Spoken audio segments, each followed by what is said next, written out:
Uh, I feel like for me though, personally, V-Dualies just tend to struggle a lot, and that's why I'm not the biggest fan of Splatzone's Roborama. Definitely like, um, if I were to put it on, if I were to do a tier list and I had this as my option, I would put that in the lowest tier for me at least. You said Dualies, right? Yeah, I'm a V-Dualie player. Okay. So since you bring up the Dualie, so I know Divya. Divya is a Dualie player. Oh? But Divya, they're on Auntie. Ooh. Oh, they're a Dualie Exciting. player. So they have three options: go with the crab, go with the splashdown, go with the bubble. Honestly, Julie got fed well in this game. All three kits have their ups and downs. Yes, sirree. And they're all really solid, and the main weapon itself is not terrible. It's actually pretty good, especially for Robo.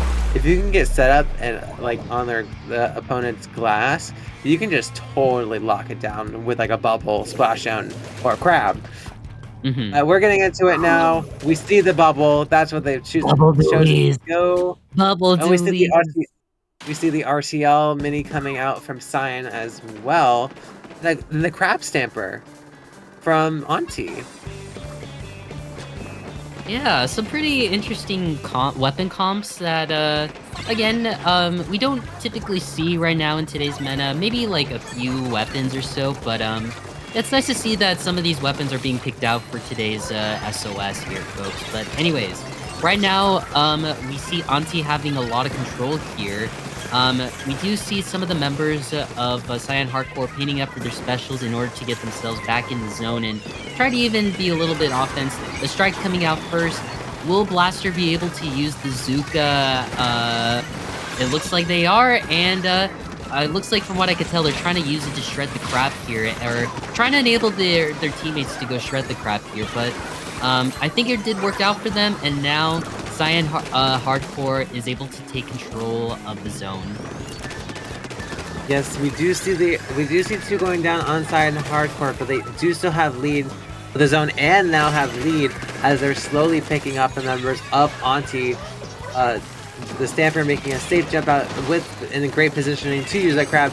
Auntie now has the tools to get back into zone as the crab is pushed to low ground.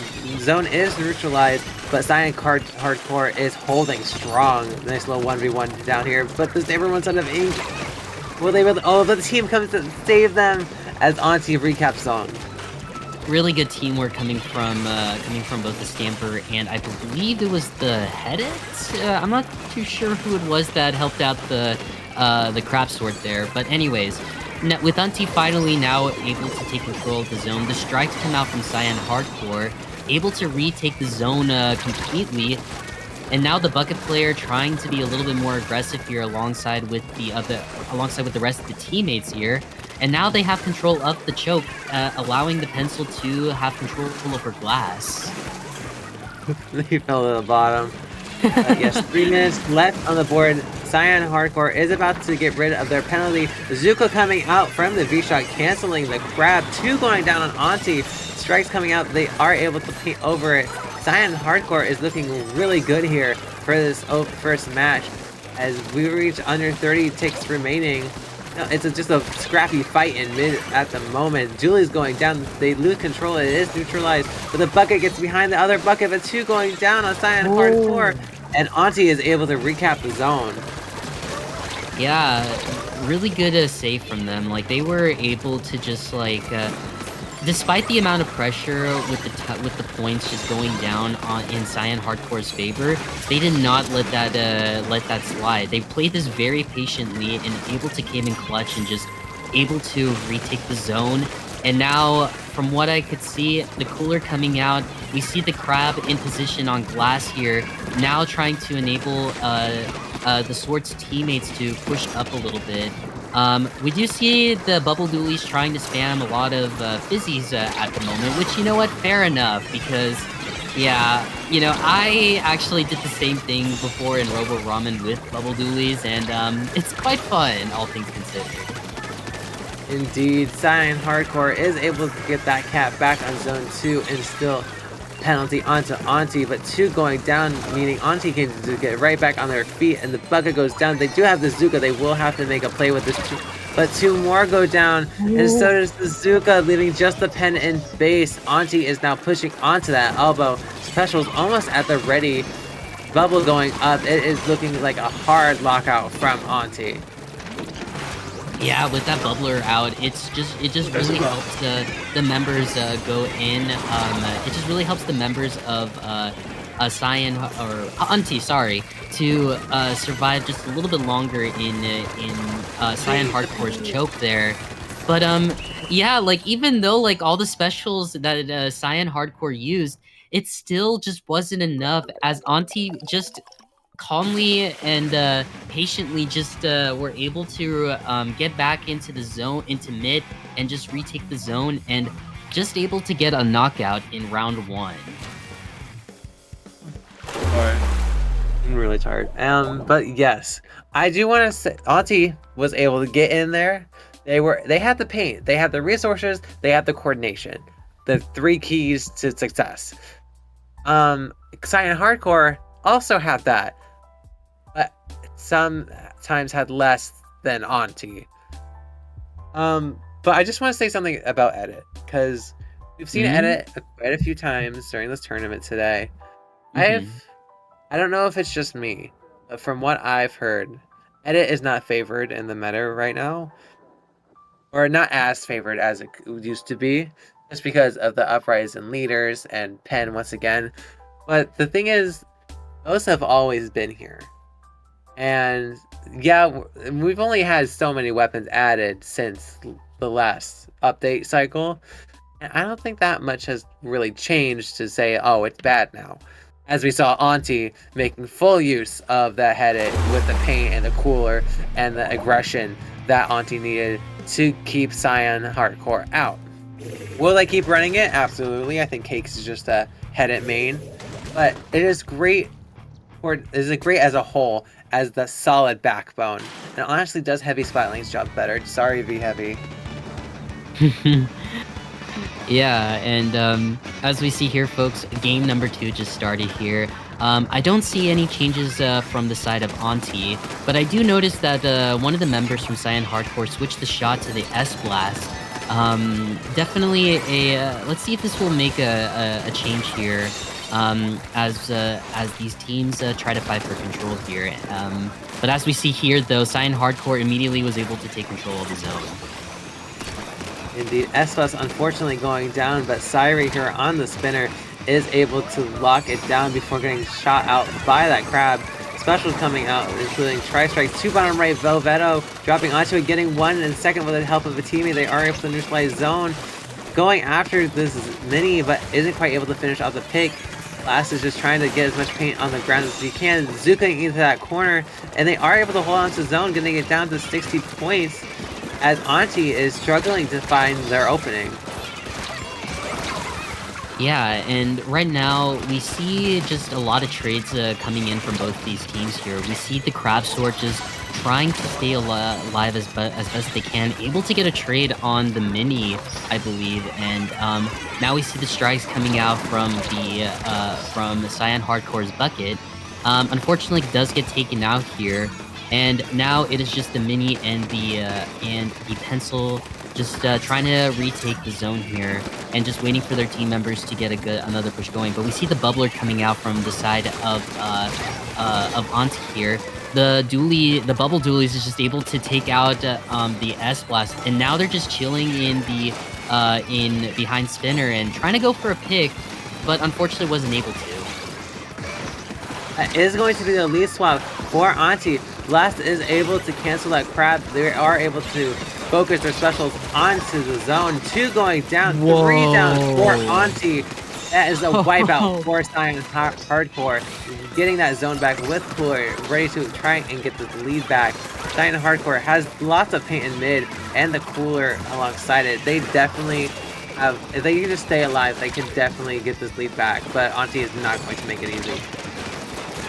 Yeah, and we do see the crab coming out, be ready to go from the side of Cyan Hardcore, as this will enable the members to go in. We see it now activated, but unfortunately it did get shredded by the Zuka. And 3 members were trying to go in with the crab, but unfortunately all of them just went out. And Cyan Hardcore are still keeping this push alive, are still keeping the zone. Oh my god, 10 ticks left, 2 people up on Cyan Hardcore. Auntie is able to recap, and Sairi making the executive decision to jump out and keep their peace as Auntie regains control of mid and is whittling down on their penalty to try and get that lead back once again. Yeah, all Auntie needs to do is try to push up a little bit, take out a couple of members from Cyan Hardcore in their plat in order for them to go to their spinner and try to take it in order to have a lot of control here. But unfortunately, though, one member goes out, but it still didn't not affecting them with all of these specials going out. They're still able to fight for a lot of, they're still, like, surviving, but unfortunately, though, while they were able to get the lead flop, they still got taken out by Cyan Hardcore in the process. Wow, what a scrappy, that was such a scrappy fight between these two teams. We have a minute left on the board, 10-7. This is such a flip-flopping game. It is like I'm on the literally leaning. I'm in that one meme of the gamer pose. I'm locked in. Strikes coming out. 2 going down for Cyan Hardcore. It is just Sairi in zone at the moment. They aren't able to hold it. The remaining 2 going down for Auntie. Auntie is trying to lock this out. 30 seconds left. The crab coming out, trying to poke at that back, trying to mitigate any other specials from coming in. There is no Zuka to counter this crab this time, as Auntie is just firmly holding their ground here. Cyan Hardcore can't find a way in. They are able to neutralize, but not able to hold it. We now see the cooler coming out from Cyan Hardcore. All these guys need to do is try to get the zone and try to retake it. But unfortunately, though, the penalty from Auntie's end did go out immediately once they were trying to retake the zone, and Auntie was able to again get the knockout and win round 1 of Great White Bracket. Oh wow, that was a great second game. I'm not the best. I agree with you there. I agree. That was quite a nail biter, that game.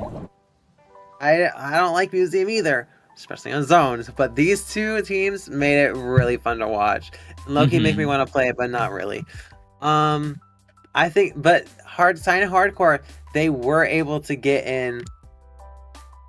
I think Cyan Hardcore, once again, they had those moments of where they got the wipeout. They were able to get back in. They were able to get that hold. It was so bad, but I feel like Auntie, because they are more established and have been playing together longer, they have the chemistry. They had the chemistry and the coordination and the special usage to finish them out. I feel like Cyan Hardcore definitely took notes from first game, and they did apply some of them to the second game, but I feel like Auntie was just able to adapt faster. I think that's really what happened there. Yeah, I definitely agree with you there, but still, that was absolutely incredible to watch, though. Like, Cyan Hardcore really put in, like, so much effort into the plays that they try to do, and they definitely worked out. But I think there was just some fumbles that happened as they were trying to hold zone and everything. But still, though, like, they really just absolutely made a massive, like, similar to the last game, I believe. We saw an incredible change coming from Cyan Hardcore, and they did such an incredible job, just able to retake, just able to do a lot of pushes and everything. So yeah, honestly, that was just an incredible game to watch, honestly. Yes, indeed. But I do think that concludes our time here tonight. Where can we find you? Well, you can find me at Blue Sky on Twitch. I pretty much just talk a lot about my competitive Splatoon journey, so if anyone is interested, you can follow me there. But if you also just want to see some IRL shenanigans from me, just about my crazy life in general, you could just follow me on Blue Sky. Um, but what about you, Milo Tick? Where can the people in chat find you? You can find me literally everywhere at MiloQ with 2 U's. Pretty